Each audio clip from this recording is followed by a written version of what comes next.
தமிழா பார்வையாளர்களுக்கு வணக்கம்.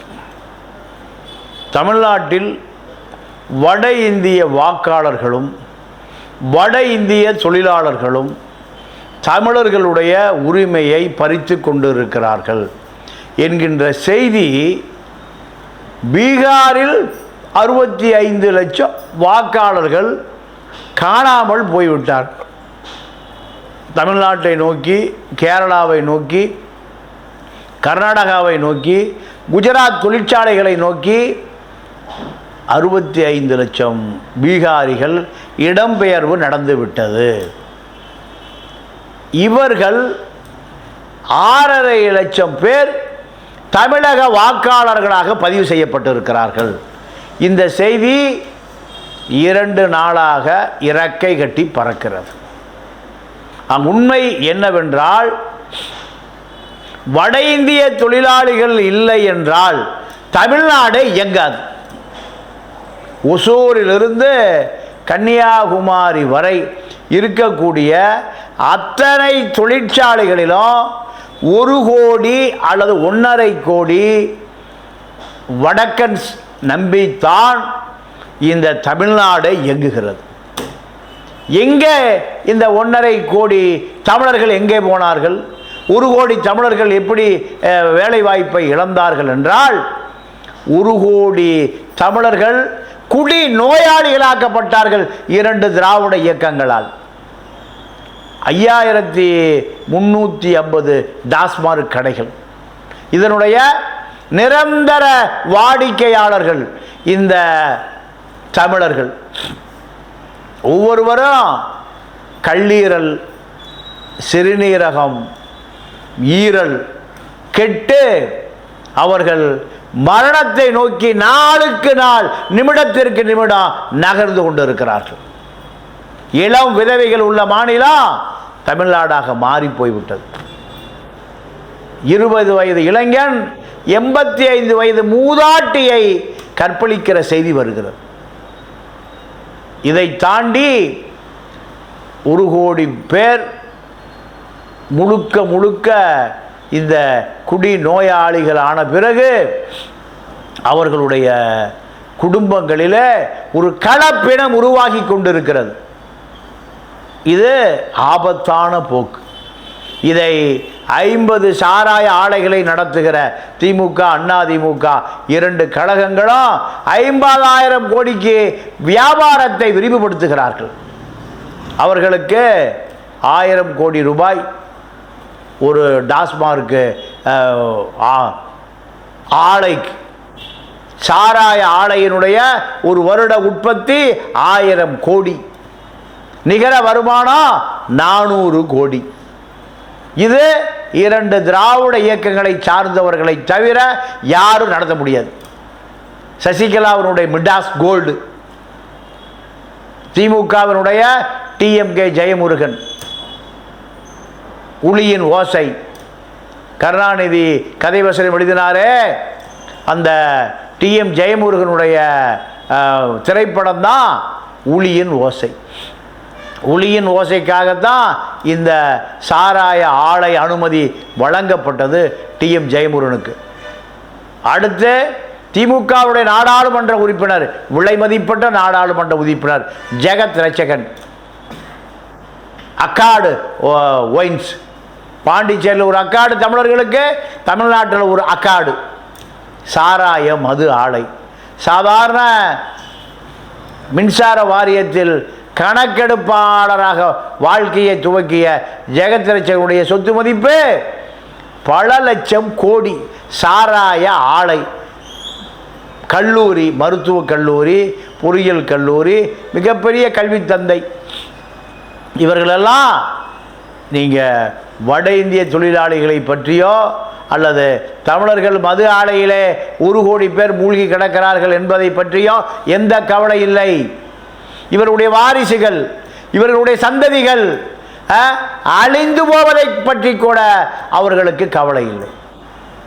இங்கே தமிழர்களுடைய வரிப்பணத்தை, தமிழர்களுடைய உழைப்பை எல்லாம் சுரண்டி சிங்கப்பூரிலே ஆரம்பிக்கப்பட்ட அந்த கம்பெனி இலங்கையில் குரூட் ஆயில் தொழிற்சாலை ஆரம்பித்தார்கள். குறைந்தபட்சம் 25,000 கோடி அங்கு முதலீடு செய்யப்பட்டது. இதையெல்லாம் ஒரே நாளில் இரவோடு இரவாக சீன ஆக்கிரமிப்பு நிலமாக அது பறிபோய்விட்டது. சீன அரசாங்கத்தை எதிர்க்கக்கூடிய வலு இல்லை. தமிழனுடைய உழைப்பை சுரண்டி கொள்ளையடித்து ஏமாற்றி வயிற்றில் அடித்து குடிநோயாளி ஆக்கி சிறுநீரகம் பழுதுபட்டு வெள்ளச்சீலை பெண்களாக்கப்பட்டு விதவைகளாக்கப்பட்டு அடித்த கொள்ளை.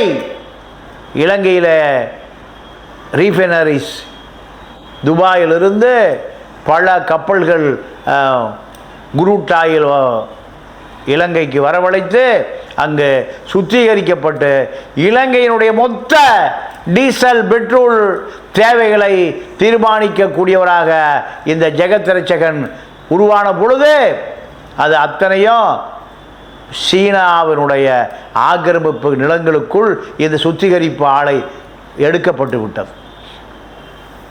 இது வட இந்திய தொழிலாளர்கள் 1 கோடி பேர் இல்லை என்றால் தமிழ்நாட்டினுடைய தொழிற்சாலைகள் இயங்காது, இயந்திரங்கள் இயங்காது.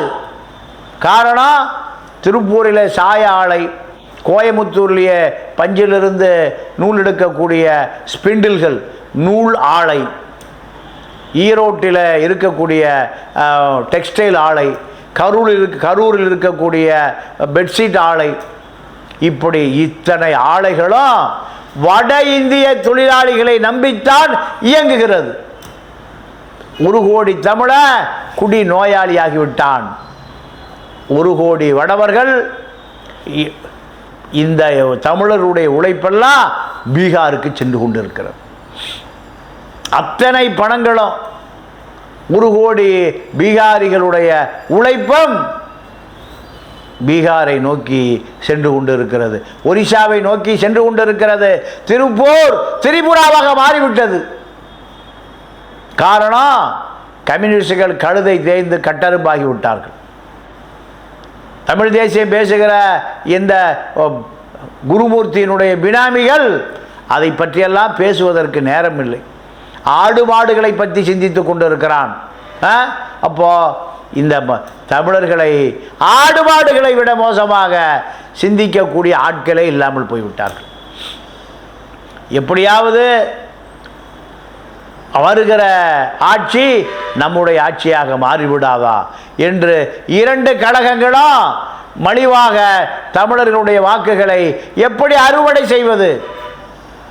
இன்னொரு 3 தேர்தல் 26, 31, 36 முடிகிற பொழுது தமிழனுடைய வாக்குகளை அத்தனையும் வடவர்களுடைய கைக்கு சென்றுவிடும்.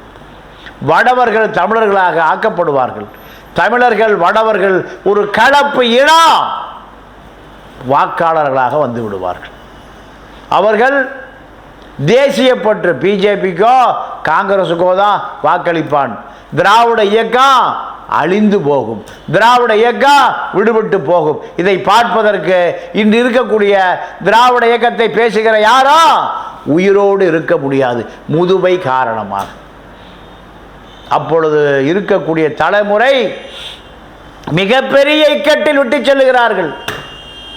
ஈழத்தமிழர்கள் எப்படி அனாதையாக்கப்படுகிறார்களோ ஈழத்தில், அதே போல இந்த இனம் அனாதையாக்கப்படும். கேட்பதற்கு நாதி இருக்காது, பேசுவதற்கு நாதி இருக்காது. இப்பொழுதே வடவர்களுக்கும் தமிழர்களுக்கும் ஆங்காங்கே மோதல் நடக்கிறது. இந்த மோதல் வியாபார ரீதியாக நடக்கிறது, வியாபார யுத்தம் நடக்கிறது, தொழிற்சாலைகளில் யுத்தம் நடக்கிறது, தொழிலாளிகளிடம் யுத்தம் நடக்கிறது. இதெல்லாம் மௌன புரட்சியாக நடந்து கொண்டிருக்கிறது. தமிழர்கள் 1 கோடி தமிழர்கள் குடி நோயாளிகளாக இருக்கக்கூடியவர்களுடைய எண்ணிக்கை கூடிக்கொண்டே போகிறது. தொழிற்சாலைகளிலிருந்து வெளியேறி கொண்டே இருக்கிறான். 50,000 தொழிலாளி நீலகிரி மாவட்டத்தில் தோட்ட தொழிலாளியாக மாறி இருக்கிறான். டீ எஸ்டேட் தேயிலை பறிப்பவனாக மாறி இருக்கிறான். 50,000 தொழிலாளிக்கு இந்தி பள்ளிக்கூடம் தேவை என்று அவன் கொடி உயர்த்துகிறான். 50,000 பேருடைய குழந்தைகளுக்கு நீங்கள் நீலகிரி மாவட்டம், ஊட்டி, கூடலூர், குன்னூர், நடுவட்டம் போன்ற பகுதிகளில் இந்தி பள்ளிக்கூடம் ஆரம்பிக்கப்பட்டுள்ளது. இதையெல்லாம் ஊடகங்கள், பார்ப்பன ஊடகங்கள், பனியா ஊடகங்கள், முதலாளித்துவ ஊடகங்கள் இதையெல்லாம் பெரிதுபடுத்துவதில்லை. மிக வேகமாக தமிழ் இன அழிப்பை வேகப்படுத்துகிறார்கள். காரணம், இந்த தேசியம், தமிழ் தேசியம், திராவிடம் எவ்வளவு சீக்கிரம் அழிந்து போகிறதோ அவ்வளவு சீக்கிரம் இந்திய தேசியம், பாஜக தேசியம் வளர்ப்பதற்கான சூழலை உருவாக்கி கொண்டே இருக்கிறார்கள். தமிழ்நாட்டில் இருக்கக்கூடிய ஒசூரிலிருந்து தென் தமிழகத்தை நோக்கி கட்டிட தொழிலாளி அத்தனை பேரும், ஓட்டல் தொழிலாளி, இப்படி கிராமங்கள் வரை வட இந்திய தொழிலாளிகளை நம்பித்தான் பல தொழில் நிறுவனங்கள் இயங்கிக் கொண்டிருக்கிறது. எந்த எரிபொருள் நிரப்பக்கூடிய பெட்ரோல் பங்கில் ஒரு தமிழரை கூட பார்க்க முடியவில்லை. அத்தனையும் தமிழ்நாட்டில் இருக்கக்கூடிய கன்னியாகுமரியிலிருந்து சென்னையில் இருக்கக்கூடிய, ஒசூரில் இருக்கக்கூடிய எல்லா எரிபொருள் நிரப்பக்கூடிய பெட்ரோல் பங்குகளில் வட இந்திய இந்தி தொழிலாளிகளைத்தான் பார்க்க முடிகிறது. அங்கே வேலை பார்த்த தமிழன் எங்கே போனான்? டாஸ்மார்க்குக்கு போயிட்டான். இது இரண்டு திராவிட இயக்கங்களும் அழிந்து போகக்கூடிய நிலை 10 ஆண்டுகளில் உருவாகும் என்பதை கூட அவர்கள் கவலைப்படவில்லை. காரணம், அவர்களெல்லாம் அன்றைய வாக்கு வங்கி தனக்கு கிடைக்கும், அன்று ஆட்சிக்கு வர வேண்டும், எம்எல்ஏவாக வேண்டும், மேயராக வேண்டும், கவுன்சிலராக வேண்டும், எம்பியாக வேண்டும், ஆட்சி அதிகாரம் வர வேண்டும், பல கோடிகளை மக்கள் வரிப்பணத்தை திருட வேண்டும். இதுதான் இந்த திராவிட இயக்கங்களுக்குமான தார்மீக கொள்கை. இதில் உயர்ந்த கருத்துக்கள், வடக்கு வாழ்கிறது, தெற்கு தேய்கிறது என்கின்ற கோஷமெல்லாம் மறந்து பல ஆண்டுகள் ஆகிவிட்டது. தொழிற்சங்க உரிமைகளுக்காக போராடக்கூடிய கம்யூனிஸ்டுகளும் திமுகவில் கரைந்து விட்டார்கள். எங்கோ மக்களை பாதுகாக்கக்கூடிய இயக்கங்களே இல்லாமல் போய்விட்டது. சாதி சண்டைகள், சாதி கொலைகள், ஆணவ கொலைகள். ஒரு ஆணும் பெண்ணும் காதலித்தால் நீங்கள் நடுரோட்டில் வெட்டி கொள்ளுகிறான். கூலிப்படை அதிகமாகிவிட்டது. 30,000 ரூபா கொடுத்தா கூலிக்கு கொலை செய்து முகத்தை சிதைத்து விட்டு ரசித்து விட்டு போகிறான். இதெல்லாம் குடி நோயாளிகளிடம் மட்டும்தான் நடக்கிறது. அவன் நீங்கள் குடித்து விட்டால் எதை வேண்டுமானாலும் செய்கிற மனநிலைக்கு இளைஞர்கள் தள்ளப்பட்டு விட்டார்கள். இது இந்த வட இந்திய தொழிலாளி ஒட்டி நடக்கிற கிரிமினல் குற்றங்கள் தான். எந்த வட இந்திய தொழிலாளியும் டாஸ்மார்க் பக்கம் போவதே இல்லை.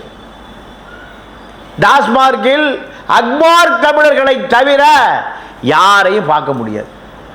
உழைப்பவன் வட இந்திய தொழிலாளி, குடிப்பவன் தமிழ்நாட்டு தொழிலாளி. காமராஜர் படி படி என்று சொன்னார், கருணாநிதி குடி குடி என்று சொன்னார். கருணாநிதியினுடைய திராவிட இயக்க கொள்கை இன்று குடிகார கொள்கையாக மாறிவிட்டது. 1 கோடி 1.25 கோடி தமிழர்களை குடி நோயிலிருந்து விலக்குவது என்பது இராணுவ நடவடிக்கையை விட மிக அபாயகரமானது. அது செய்வதற்கு யாரும் இல்லை, யோசிப்பதற்கு சிந்திப்பதற்கு யாரும் இல்லை. ஆக 1 கோடி தமிழ் தொழிலாளிகளோட இடம் பறிக்கப்பட்டு விட்டது. 1 கோடி வட இந்திய தொழிலாளிகளுடைய இடம் நிரப்பப்பட்டு விட்டது. இந்த அபாயத்தை யாரும் உணர்ந்ததாக தெரியவில்லை. இது நாளடைவில் வட இந்திய தொழிலாளிகளுடைய கட்டுப்பாட்டுக்குள் இந்த தொழில் நிறுவனங்களே மாறிப்போகும். இந்த அபாயம் தமிழ்நாட்டில் மட்டுமல்ல, தமிழ்நாட்டை ஒட்டி கரையோர மாவட்டங்களிலே மீன்பிடி தொழிலாளிகள் தான் பாக்கி இருக்கிறார்கள். விவசாய தொழிலாளியாக வட இந்திய தொழிலாளிகள் வந்து விட்டார்கள். இந்த அபாயத்தை உணர்ந்து கொண்டு இந்த இனத்தை மீட்டெடுக்கக்கூடிய ஒரு அவசரகால போர்க்கால நடவடிக்கையை துவங்குவதற்கு இளைஞர்கள் தயாராக வேண்டும். மீண்டும் சந்திப்போம். நன்றி, வணக்கம்.